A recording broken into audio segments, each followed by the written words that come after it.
Welcome to Limitless, the Blind Beginnings podcast where seeing things differently inspires limitless possibilities. This podcast is being brought to you by Blind Beginnings, an organization based in Vancouver, Canada, that supports children and youth who are blind or partially sighted, along with their families. Limitless was created in order to inform, educate, entertain, and share stories from within the blind and partially sighted community, in order to show the world that the opportunities for those who are blind or partially sighted are truly limitless.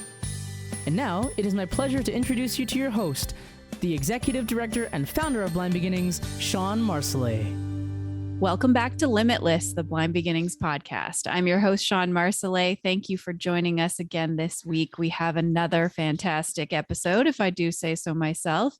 We are talking about Space Camp. Did you know that there is a Space Camp for students who are blind or partially sighted? This did not exist when I was growing up, so I'm excited to learn more about it. And I have a full house today. We have three co-hosts. We have Nolan, Jugaad, and Jill. Nolan and Jugaad have not been to Space Camp, and Jill, you have been to Space Camp, correct? Yes. Yeah. Awesome. And we also have Dan Oates. My understanding is that this whole Space Camp for the visually impaired is kind of because of you. Am I correct? Welcome, first of all. Well, thank you. I would not say it's because of me. I have a lot to do with it. I'm the only one still standing after 32 years. Wow. So I'm glad to coordinate it, and I'm assuming if I didn't do it, someone else would. I don't know. That's a big assumption. Well, why don't you explain who you are and what Space Camp is? Let's start there. Okay. We call it SCIVIS, SCIVIS, which is Space Camp for Interested Visually Impaired Students. It is in its 32nd year. We started in 1990 with 20 students from the West Virginia School for the Blind, where I taught for 30 years.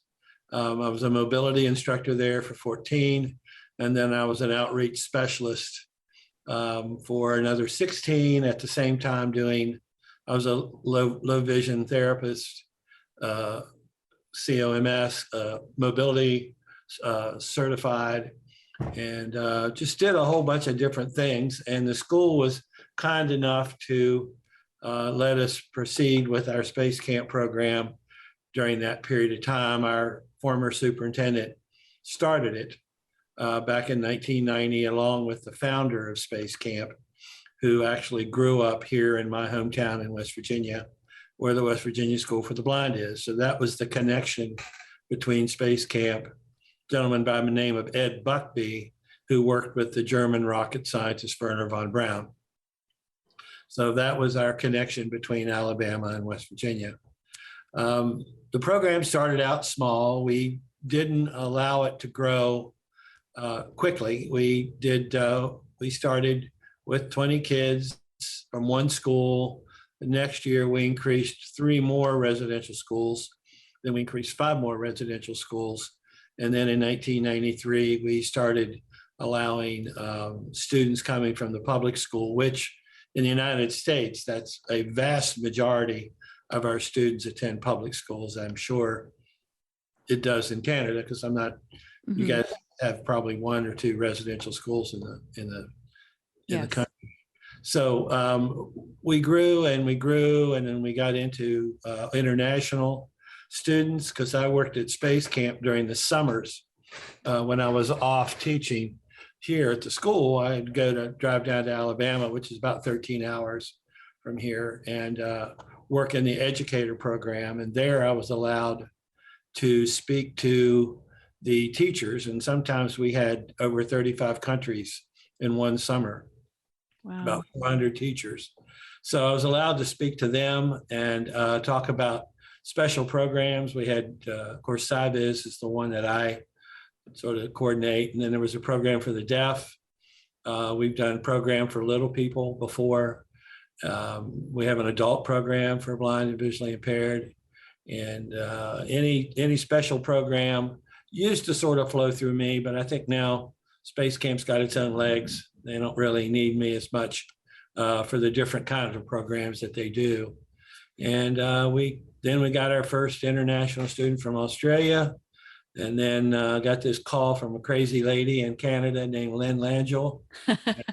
Lynn said she had a student she wanted to bring, but she was scared. She was scared to come down here. And so we talked and we finally got her all lined up, and she's been a huge advocate for the program ever since, and literally have brought dozens of kids, I think. Yes. Yeah. I've been hearing about Space Camp for over a decade. Jill, when did you go to Space Camp? I don't remember the exact year, but I think I was, it was right before my 14th birthday. So that would have been like 10 years ago. But yeah, so that was when I went. So I guess about 10 years ago. Awesome. What was it like as a blind person going to Space Camp? So my story is a little bit different because at the time that I went to Space Camp, I was still low vision. I'm fully blind now. Actually, shortly after I got back from Space Camp, like maybe, I don't know, I think 6 months after I started losing my sight. Not related at all, but it was coincidental. not a good selling feature for Space Camp. We were not responsible for that. No. She didn't get a space, on that fact. She didn't get a space virus or anything. It's that zero gravity. It has a Maybe. rather... The aliens did it. There you go. Good. But yeah, and what was really unique for me, at least, was Space Camp was my very first camp for the blind and visually impaired ever, and my first I guess international trip by myself at 13. I think I'm pretty sure I was 13, so it was a big thing for me all around. So I grew up in a small town, actually, Dawson Creek, where Nolan's from. So I actually traveled with my parents to Vancouver, and then from there I met up with, there's only like 4 of us that I knew at the time going from Canada. I'm pretty sure it's the same Lynn you guys are talking about that we traveled with. Yes. And Mike from BC Blind Sports was also with us. Yeah. And then we actually ended up staying overnight in Vancouver and then heading to Alabama the next day. So it was really unique for me in a lot of ways. So we didn't really introduce Nolan and Jugaad, so maybe how old are you guys and what are your thoughts? Like, what do you know about Space Camp, and are you planning to sign up at some point? Why were you interested in being part of this conversation? Hello, everyone. I'm Jugaad. I'm 14 years old, and I'm partially sighted with a condition called Leber's congenital amaurosis. And I was really interested in doing this podcast with Dan Oates, Jill, Nolan, and Shawn, because I'm what one might say a space nerd, in which that I like to know every single detail about space in general. And Space Camp for the blind was a really interesting concept to me, because space is a really visual thing. Like, that's why I had like tons of questions, which we'll get to later. About space and how they've adapted it in Space Camp for blind people. I'm Nolan. I'm also 14 years old. I'm completely blind, and I actually also have Leber's congenital amaurosis. I've also thought that space is a very interesting subject. And I remember the first time I heard about Space Camp was my vision teacher, my Braille teacher, told me that he had actually, I guess, sent a few of his other students there or something. That was me. Oh, right. You guys are from, yeah. No one's ever from there except right. Nolan. Yeah. Sorry, Nolan. And then I remember he said that he'd talked to my parents about getting me to go, but I guess that just... Well, COVID probably happened. How old do you have to be to go to Space Camp? Usually 10 or in grade 4. Okay. And all the way up to high school, like... Yeah, all the way up through high school. Okay. So I could still go. You can. Okay, so I know these guys have a lot of questions. I have some too, but let's ask our questions, guys. So the first question is, Dan, I know you have touched on this and you have told us about your amazing and eventful history, which is quite admirable that you're the only one. now who has created Space Camp. But my question is, what gave you this idea of Space Camp? Well, let me put an end to that. Some of that. It wasn't my idea. I was a chaperone on the first group of, we had 20 kids and 5 teachers to go, and I was one of the teachers. And it was as much as an adventure for me as it was for the kids, because I'd never been to Space Camp either. I had asked Mr. Buckby, the founder, when he was home here about it, and that was about all I knew. I was fortunate enough to go. I came back. They said they needed a mobility instructor to go. So I was like, yes, I'll go. Please, please send me. So we went. It was a great experience for the kids. The next year I said it grew and I went back again. And then the next year I went back again. And about the 3rd or 4th year, I asked if I could become more of a organizer for it, because I was in the outreach office by then. And the outreach office does that outreach thing to where I could reach out for more kids in the state, more kids in the United States, do more presentations. And that's how I sort of got the handle of coordinating it. But I really did not start it in any way, shape, or form. I'm the perpetuator of it. I think at this point in time is what I am. Dan and Jill, you both have been to Space Camp. So could you tell us a bit about your experiences? Because Dan went there when it was like near the start, and Jill has gone like 10 years ago. So it's kind of interesting to see how Space Camp changed and how it was started. I'll let Jill start off with that. Sure. Yeah, so like I said, like it was a pretty unique experience for me because of my first time traveling by myself and out of the country. I just remember when we first got there, and like it was a really big, well, to me at 14 or 13, it was a really big fancy center. And I had never been around so many blind or visually impaired people in my life. So it was kind of like, I guess you could say a little bit of a culture shock, because there's people from all over the place and different levels of vision. And like there were canes flying around everywhere. Like it was quite the experience. And I don't know, this is what it seemed like to me, but every part of like the buildings and the dorms and everything kind of had a space feel to it. Like the way, like the colors and like the way it was designed had a kind of like a space theme, which is really cool to me. And yeah, I can't remember how many people were in my group, but I'm pretty sure it ranged from ages 11 to I think 14 or 16. So it was really nice to have like quite a wide variety of ages within each group. And Dan, correct me if I'm wrong, if they still do this or not, but they had, at least when I was there, they had the Space Camp part of the camp. And they also had the, I don't know what it was called, but it was more like kind of like a military kind of Aviation challenge. Aviation, yes. Aviation challenge, yeah. Yeah, Top Gun fighter pilot school. Right, which is super cool. And I didn't know that was an option when I had signed up for Space Camp. So I do the Space Camp side, but there's also the aviation side, which is super cool. So the camp was kind of split into 2 halves, whatever program you signed up for. And a few of the like activities, I guess you could say we did was that I really remember and thought were really fun was there was actual like space simulators. So you would like be paired up, and I think there was 4 of us who like actually got to go through the simulator of like launching a rocket and going up into space and then coming back down and like landing the rocket, which didn't go well for our group. We crashed. But there was actual like you climbed up into like I don't know if it's called the cockpit in a spaceship, but you know, and we actually got to go through the whole sequence of like starting up the engines and like actually launching it. And I believe there was screens that would show like our rocket taking off basically. And we had to go through like hitting all the buttons and going through like the launch sequence and everything. It was so cool.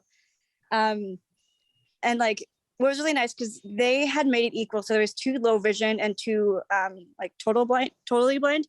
So if like the low vision could help out the totals if like needed with finding buttons, and everything was like had large print or braille. So it was very accessible both for like the simulation like manuals, because we would read like for each person what your job was and what you had to do. Like it was all written out very clearly in little booklets, and you would just said whether you wanted large print or braille. And all the buttons and the keypads in the spaceship like simulator, again, were all large print and braille. So it was super accessible, which was pretty cool to me because I grew up in a small town where a lot of stuff isn't accessible. So to be in a place that was designed a lot for blind and visually impaired people was amazing. So that was definitely one of the top things we did that was super fun. And part of that was, I believe it was 2 of us, whoever the 2 who didn't actually get to like launch and fly the rocket got to go actually put on like an actual spacesuit. And I don't know if it's an actual spacesuit, but like they designed one to make it seem that way. And you're attached to a cord, and you're like, you kind of go out.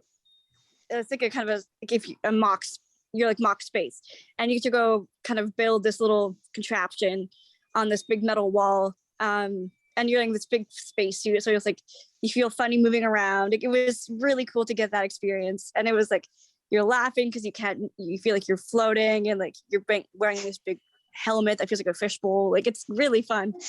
That sounds fun. How is that created? Like you said, it actually felt like you were floating. Like That's called the multi-G wall, and and what it is, it's called the micro G wall. I'm sorry, and it's you're strapped into a chair, and all it is a seat, and you're suspended from the ceiling with and you're right in front of the scuba tank. So there are big tanks at the top of your chair that your weight is equalized by water out of the scuba tank. So you're neutrally buoyant. And the wall is just filled with nodes and struts, long poles and little round nodes. And you can, once you're neutrally buoyant, you can climb over that thing just like Spider-Man. You can go up or down or left or right. It's harder to go down than it is to go up. But then you're given a task, like she said, build these funny little metal things, and you're given this task to do, and with your helmet, your spacesuit, your gloves, and everything, and you don't know what you're doing because you're getting instructions over your headset, just like you would in space. That was the coolest thing that we got to do. That sounds really. Jill was on a team, and teams consist of anywhere from 10 to 16 kids, and the basis is of the whole week. The end result is the mission, and that's what Jill's been explaining. And the mission is that you launch, you go into space, you release a satellite, and you come back with hopefully a successful landing, which doesn't always happen. No, definitely not. If it's perfect, then it's no fun to remember. Yeah. What happens when you don't have a successful landing? Your rocket blows up. Yeah. There's like a thing that shows it blows up. Yeah, Jill survived. There wasn't any. That's right. We survived. She's here to talk about it, so it's okay. And you have to sort of look at the event, the mission, as a play, which is what you're more familiar with. Everybody's given a position or a role, and everybody's given a script to read or to act on at the particular time. There's people on the flight deck where Jill was. There's people who do spacewalks or EVAs. There's people who are in mission control, which is ground-based, and there's people who are on the space station. And they all work together to achieve all these goals. Of course, flight deck is supposed to launch and land, deploy the satellite. The EVA people are supposed to go out and perform their spacewalk. People in the space station have experiments to do in ground control. mission control is responsible for all the logistics, the public service announcements and everything. And the mission control part of it, we each got to do 2 different tasks from what I recall. Because I remember doing mission control as well. So you're in a room with all these keypads and these screens, and you have headsets. And I believe my role in the mission control was to be like the kind of sounding board for the public. So like tell them what was going on, and you have a script, and you're basically acting like you're on air telling the public like, okay, they're launching, like this is what's happening. So that was really fun too, because you got to be part of like, you're up in space, but and then the other parts you're on the ground. So those were really, I've loved both of those experiences. And then the part when the experiment part, I didn't get to do that because I think you got to kind of choose which ones you were most interested in. And if they could make it work, then they would put you in the ones you were most interested in. But I vaguely remember my friends who were in the experiment got to make a ball of slime or something. So it was a kind of a fun little experiment that they showed me after. So yeah, it's really everything you do throughout the week, like Dan said, leads up to the mission. So like a couple other activities we did is, I don't remember what they were called. So Dan, you can kind of fill in the terms, but one of them was like, it felt like you were like walking on the moon, like in this little chair, and you're like bouncing across the floor and stuff. So you felt like you're like jumping across the moon, which was super fun. That was the 1/6 chair. Yeah, that was so fun. Because you have the same, you're suspended from the ceiling in a chair, and you have springs that are attached to the ceiling, and those springs displace 5/6 of your weight. So when you move, you're moving at 1/6. If you weigh 120 pounds, you're actually jumping around like you only weigh 20. Oh, wow. It was so fun. Yeah. I love that one. And then the other one that I really loved was, again, Dan, you can fill in the terms, but it looked like there's this chair that's in between, I think it was like these 2 big metal rings. And when you're strapped into this chair, it could be this, I can't remember what it's called, but basically they start up this machine and the chair starts flipping around, like upside down, forward, side to side. And the metal rings are like spinning and twisting around you. And it's scary at first, but it was such a blast once you got into it. So that was my favorite one by far. Yeah, that's called the multi-axis trainer, or the MAT. And it is designed, you are in the middle of metal rings, and each one of the metal rings, when they start it up, goes in a different direction. So it's designed not to make you sick, because your stomach is the center of gravity. So therefore, there's no sloshing around anywhere of stuff that can come up. You're also, you don't go in the same direction more than once. So therefore, your inner ear fluid doesn't make you dizzy. Wow. So it's actually designed not to make you sick. Each ride lasts about, anywhere from 30 to 45 seconds.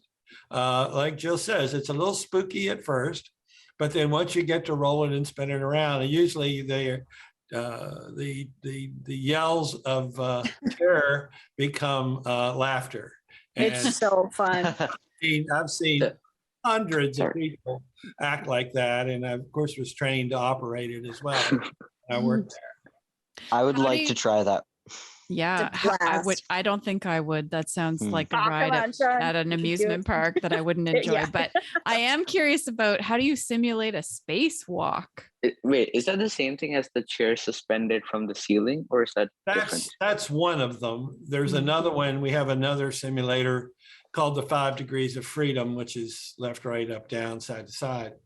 And that is the chair that you're put in that operates off of a vacuum that lifts the chair off of the ground about 1/4 of an inch with 3 big pads. And that lets you move around in a frictionless environment, just like what you do in space.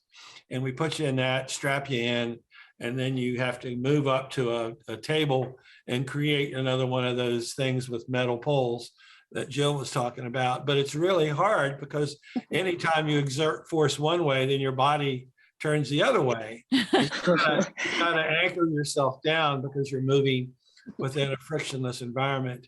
And another one of the EVAs may be simply moving, going out of the off the flight deck, exiting the orbiter, and walking out onto the training center floor where they have tasks for you to do out there, and just walking around. Cool. How long is the? I mean, not how long. Like the part where you actually get suspended from the ceiling, and you actually do the thing that you said about the water and the weight and how it makes you feel weightless. Does that make you feel sick at all? Like, oh, that sounded no. like... It's extremely hot because you're in the suit. You're moving against your own weight, and you get really hot. They give you ice packs. They give you a vest with ice packs to wear so your body doesn't get too hot. But you're in there as long as it takes to get the job done. If you hop in there and you get her done in 5 minutes, then you're done.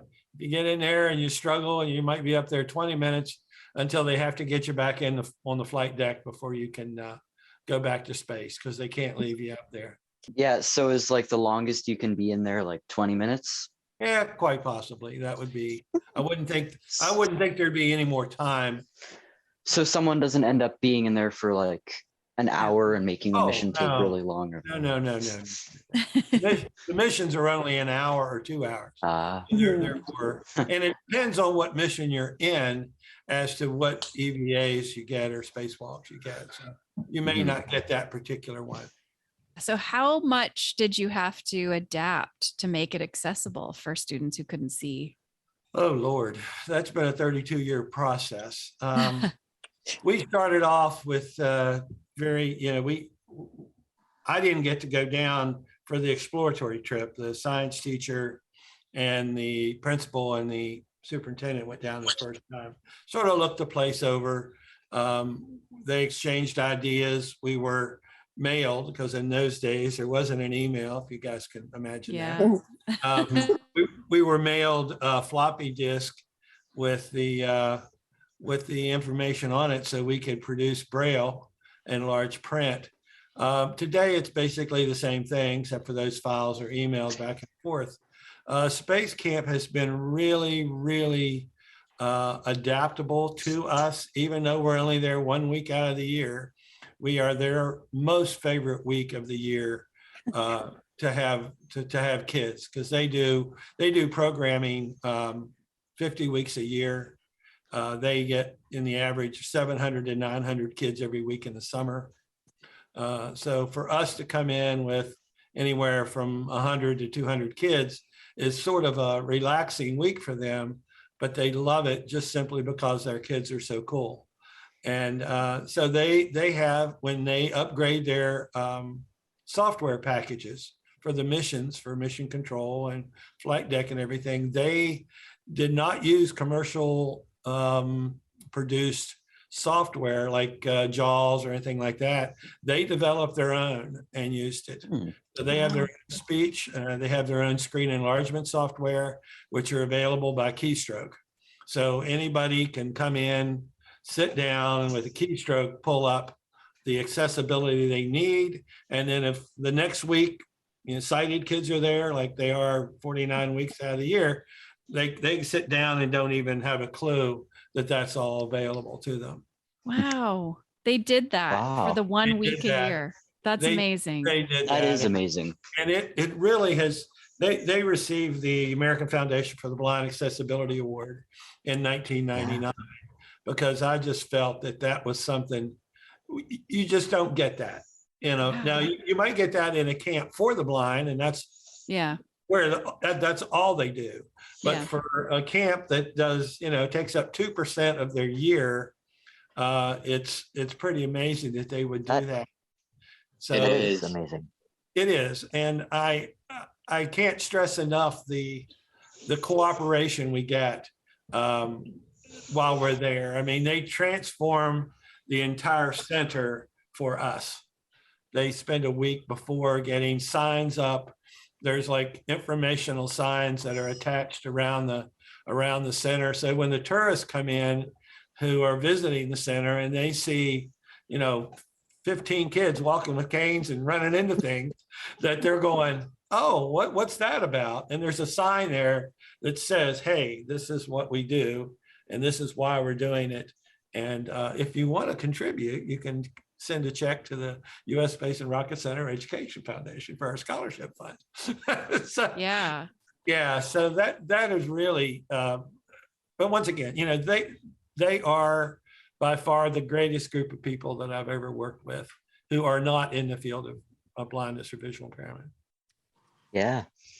I'm kind of mind blown at 100 visually impaired kids. Jill, what was that like? If that's your first blind camp you went to, and there was like over 100 kids, oh my gosh.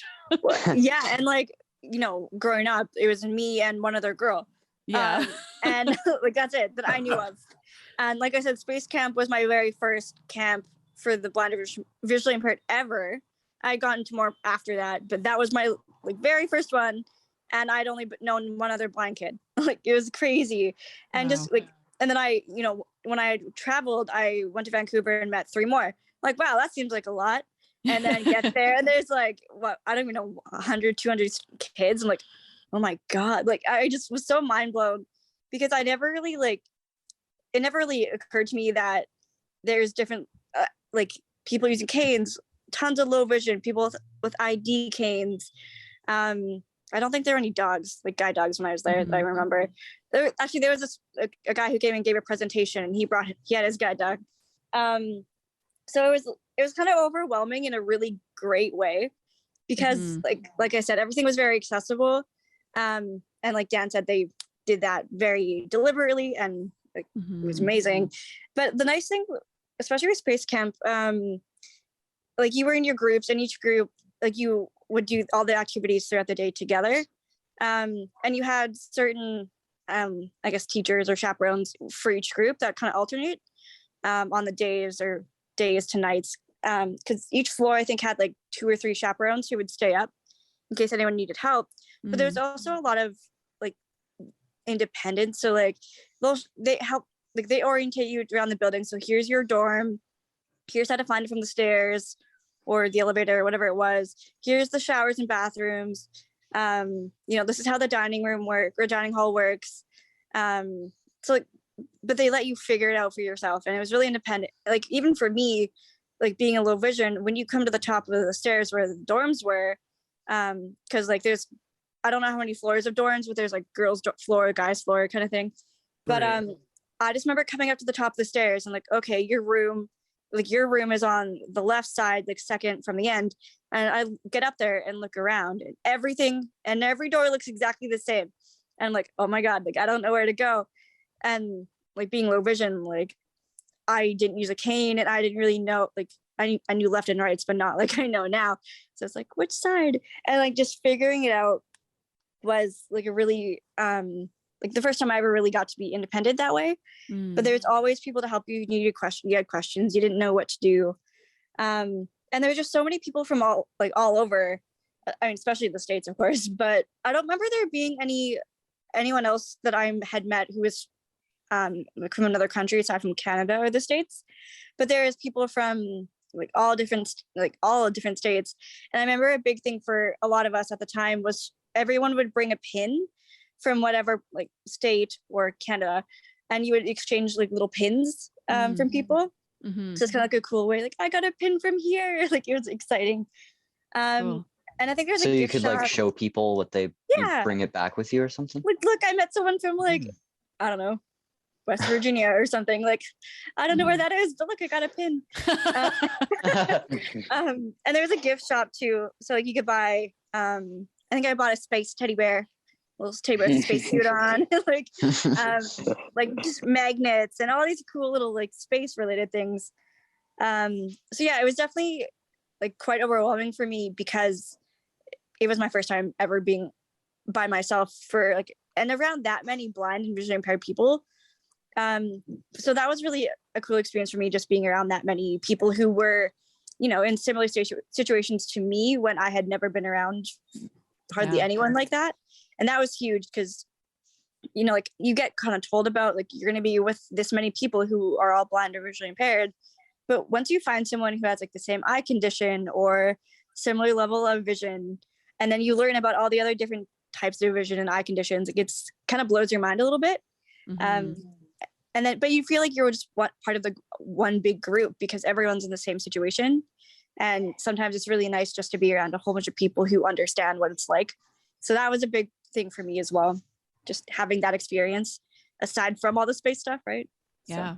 Yeah. What is the ultimate goal of Space Camp? Is it like for fun, or is it an educational experience? It's definitely an educational experience. But for us, as blind and visually impaired community, on top or beside of the educational experience is the social experience, much like Jill had talked about being around other kids. It is unique situation. We at one time when we were pre-COVID, we were the largest group of academically oriented kids in the world that gather together. Sporting events, of course, get more, but for academics, we were the biggest. And it is difficult in talking with parents who, well, my kid doesn't need that. They're fine. They get along in public school really well. They don't need to go. And the thing of it is I've never talked to a kid who went there who regretted being there with other blind kids. It is their week to hang out, be with their peers. Yeah, they're 51 weeks a year. It's fine to go back to your school and hang with your sighted peers. But for 1 week, and I get kids that start in the 4th grade and come back every year until they graduate from high school, and then email me and say, can I come back as a college freshman? And I go, no, graduate, get a job, and you can come back to adult camp. So it is a difficult thing. Parents sometimes have to be convinced of it, but then I get calls back and say, gosh, I'm glad you talked me into that. My child had a ball. When are you going to do it again? Yeah, totally. And I one of the girls that was in my group who I became, very fast friends with at Space Camp, 10, almost 11 or 12 years later, we still keep in touch every couple of months. So it's a very fast thing, but you kind of, you still end up keeping in touch. And that's the really nice part, because she's from Florida, or she was from Florida, and I'm here in Canada. We might never get a chance to see each other again, but the fact that we went through that situation together and had such a blast, we wanted to keep in touch. And especially now with social media and online stuff, it's a lot easier to do that. So it definitely kind of, both the friendships and the experience stick with you for a very long time. So. Yeah, it happens a lot. When we were 2019, our last year before COVID, we had 192 kids from 26 states and 13 different countries. Wow. Wow. The international component is very, very unique. They have kids from Canada, Romania, Australia, New Zealand, Germany, Ireland, all over the world who are blind and visually impaired. It's a great professional experience too for the chaperones who bring the kids to camp, because they're right in the midst of their peers for the entire week. And there's downtime where they can sit and talk. And a lot of programs, that's where the CLVP program came out of. Those of you who are familiar with the Logan Project, that was because Lynn met the girl from West Virginia who has the program here. Wow. And we all came up to British Columbia and spent the week with Lynn and went through the program up there with her. So more than that program has come out of Space Camp just by being around your peers. That's amazing. What's the process of getting to Space Camp? The application process, we don't turn anybody away. If somebody has the money and can come, that's fine. We don't turn them away unless, we even have accepted sighted kids during that time. If you have multiple disabilities and or maybe deaf-blind, then we ask for at least 2 interveners to come with that child so they don't have to work 24/7. They can work in 2-hour shifts. We have a kid coming this year who is deaf-blind, who will have 2 interveners with them. The applications are online, and I can just let you guys know right now, I've got money to spend on kids coming from Canada. Oh, Ah, I can pay tuition, I can pay airfare. If you want to come, go to our SCIVIS.org, go to forms, fill out the Lighthouse or the Northrop Grumman Scholarship and apply, because I've already done the first round of scholarships and I've got money left over. And I know for me, I don't, when I went, like, the Military Police Fund will fund, I don't know how many, I believe only once the Military Police Fund will fund you to go. And at least my vision teacher at the time had helped me with that process. So that's how I was able to go, was through the Military Police Fund. And many of my friends who have gone all also went through the Military Police Fund. So if you're looking for funding, that's also another really good option. Yeah, that's not available this year from what I understand. Oh, wow. Really? Okay. Yeah. what time of year does this camp happen? And is it too late for this year? Would they be applying for next year? No, September 18th to the 22nd. You guys usually Canadian. We've got 2 kids coming right now from BC and a chaperone, and they'll arrive on this. In fact, I just got their flights booked today for them. They'll arrive on the 17th, and they will depart on the 23rd of September. Okay. So, Very cool. so like, how long does it take usually to like apply before the event?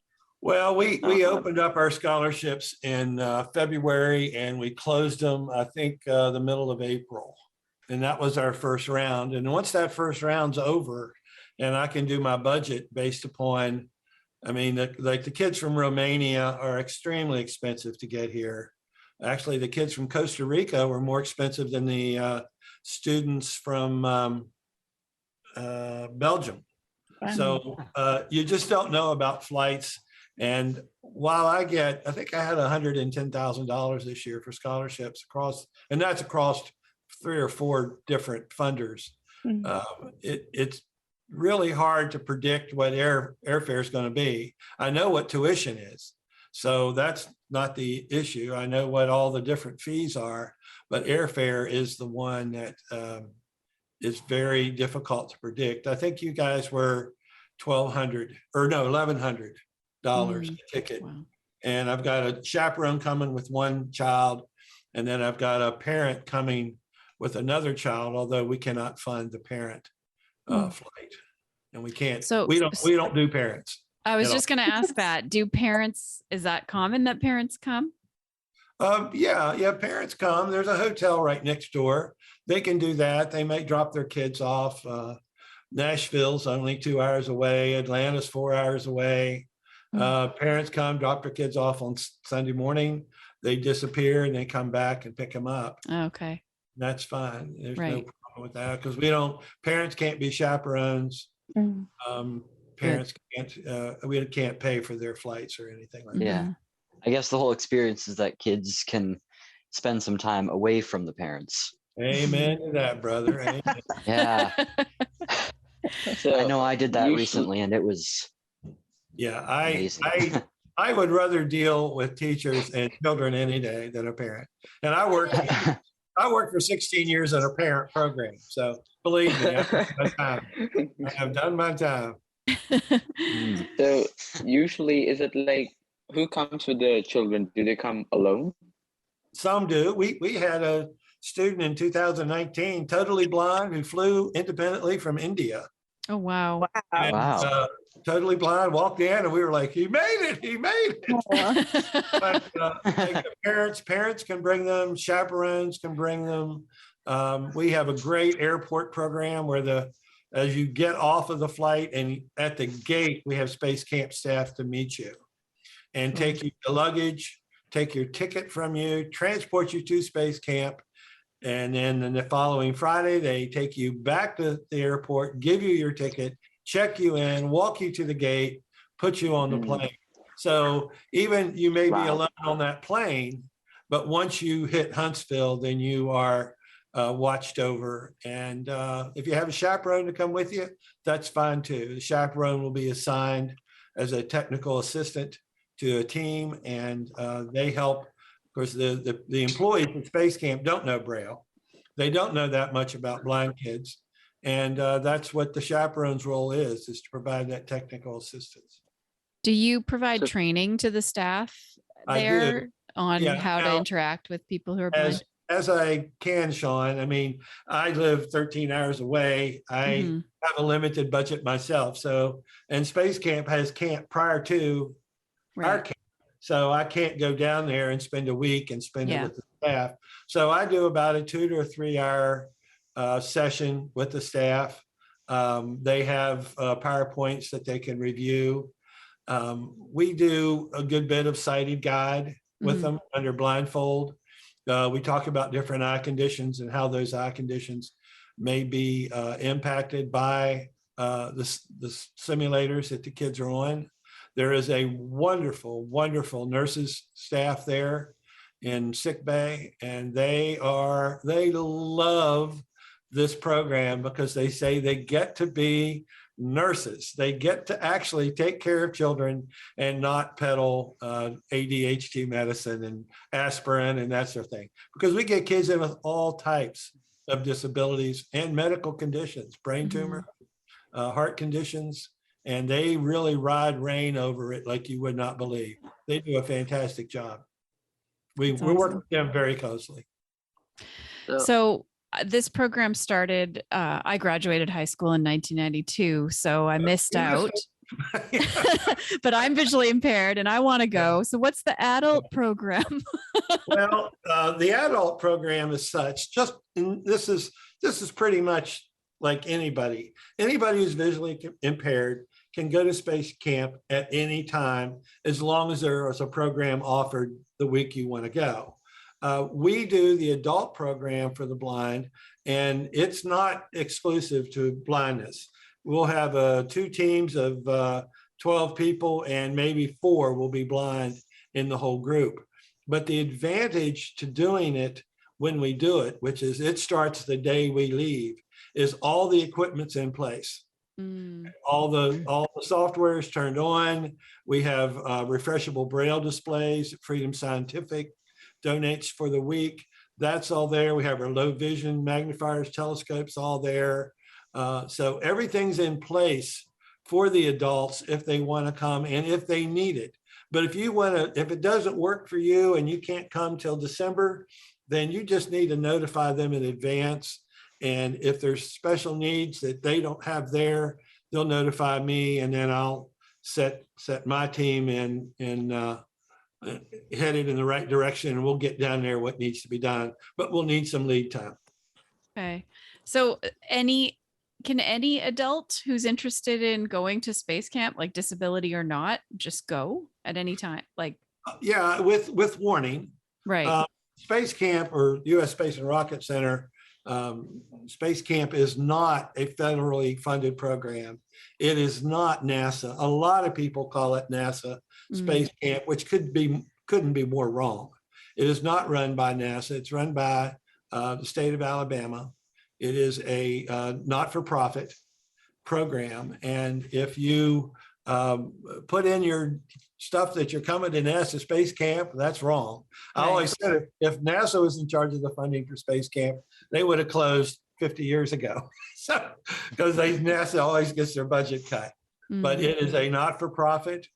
Anybody can come at any time, and as long as there's a program offered that week or weekend. Adult programs are weekends. Okay. Friday to a Sunday. Oh, okay. That's cool. There's week-long programs. There's 10-day programs. There's corporate programs. So if you have like IBM wants to send their top executives, they can design their own program, and Space Camp will run it for them. So, I mean, space is pretty visual. Like I've never been able to see stars or, look through a telescope and kind of get a sense of what all that looks like. Do you feel like kids have a better sense of what space is after they've been through this program? Well, this is how I've always related it, Shawn. When I taught mobility and I'm on a street corner at a four-way intersection, and I'm trying to explain everything that a child can't see so they can learn to cross that intersection safely. It's a concept. And space is a concept. I can't fathom the immensity of space. I can look up and see a star, but I'm not sure what that does for me. Aesthetically, I guess I get a warm and fuzzy, but it doesn't really, it's more about what your concept of it is. Is there life out there? Is there not life out there? All the different, the protostars, the pulsars, the black holes, and all that is what makes it up. It's not a matter of looking up and seeing it. Right. It's the concept of it. Cool. I don't know if that does you any good or not, but that's how I've always had to explain it. Yeah, that's great. Because a lot of things for blindness are concepts. And if you, I always tell the story of a lady who I was at a conference, totally blind. She was a PhD, and we were all sitting at the table having our dinner, and there was applesauce on the plate. And someone made the comment to her, "Oh, this applesauce looks like baby poop," and the mother and the blind adult said, "Well, baby poop's not red." And we said, "Well, this is not red." And she says, "Well, if it's applesauce, it's got to be red because apples are red." And there's a PhD, super intelligent lady who never knew that the inside of an apple wasn't red. Yes. Yeah. So it's that concept of little things like that that will make a difference. You already touched on this, but what's the cost for a blind person? You mean for SCIVIS or for the adult program? For the SCIVIS. For the youth. Yeah. Right now, it's $1,100 for the advanced program, which involves scuba diving, college credit of science, longer missions, and it's $965 for all the other programs that you could possibly do, grades 4 through 12, Aviation Challenge, or anything else. And next year, it will go up substantially. We were able to retain last year's cost. Is that plus flight? Yes. Right. Yeah. But those scholarships that I'm talking about, the Lighthouse Scholarship, which you guys would qualify for, and Northrop Grumman, which you all would qualify for, pays for flights and tuition and fees. Wow, that's fantastic. Yeah.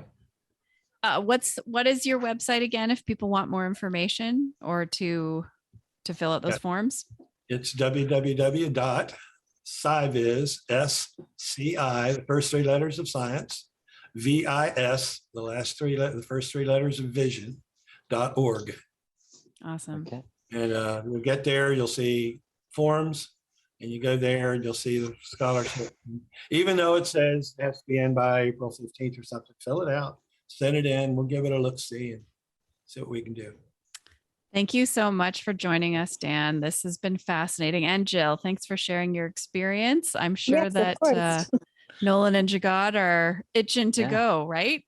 I really want to go at some point. Where's my flight? I'm going to make it my mission. See what I did there? To go sometime before. Very good. I like you already.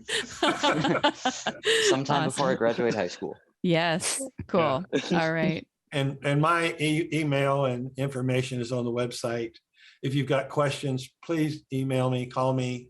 My life's an open book. I don't have any other things going on. So this time of the year is SCIVIS oriented. This is what I do. So awesome. Nice to be retired. You've been listening to Limitless, the Blind Beginnings podcast. If you have a question, a comment, a future topic request, please send us an email to limitless@blindbeginnings.ca. Please share our podcast with a friend, like, subscribe, leave us a rating, and join us next time. This podcast has been brought to you by Blind Beginnings, an organization based in Vancouver, Canada, that supports children and youth who are blind or partially sighted, along with their families. Music for this podcast is composed by Shawn Bishop and Clement Chow. Production and audio editing by Rob Minot. For more information about Blind Beginnings and the work it does to support children and youth who are blind and partially sighted, along with their families, visit us on the web at www.blindbeginnings.ca, and also remember to follow us on Facebook, Instagram, and Twitter. We thank you for joining us, and we look forward to seeing you next time.